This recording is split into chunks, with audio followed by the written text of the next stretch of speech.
नाही नाही नाही, असं कुठलंही कारण नाही. आज कॅबिनेटचा दिवस आहे आणि मतदारसंघातले कामं जे असतात ते कामं मार्गी लावण्याच्या संदर्भामध्ये माझा एक तालुका क्रीडा संकुलाचा प्रश्न होता आणि अल्पसंख्याकच्या निधीच्या बाबतीतचा प्रश्न होता.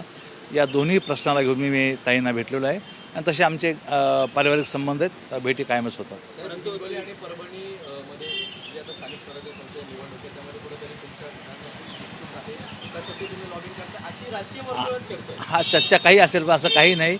मी माझ्या नेहमीच्या याच्यावर भेटलेलो आहे. पण मग ती जागा सुटेल कोणाला? नाही ते मला तुम्ही आग्रही आहात दर्शनासाठी? नाही असं नाही. माझा मुलगा त्यामध्ये इच्छुक आहे, अभिमन्यू. आणि निश्चितपणे ते तर तो आमच्या पार्टीचा प्रश्न आहे, शिवसेनेचा. ते मनाने शिंदेसाहेब ठरवतील काय ते. तर ती जागा सुटली तर तुमचा मुलगा 100% लढेल? लढेल म्हणजे मनाने शिंदेसाहेब ठरवतील. परंतु आता एकनाथ शिंदे जवळपास 7 जागांवरती दावा अडून बसलेले आहे.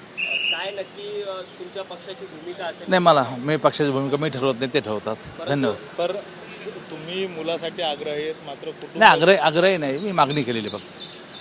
थँक्यू. मुख्यमंत्री सुनेत्र पवारांकडे मागणी केली का? कारण नाही त्यांचा नाही लोकप्रतिनिधींची संख्या त्यांची आता नाही अशी कोणतीही मागणी मी केलेली नाही. मी कामासाठी भेटलो होतो. थँक्यू.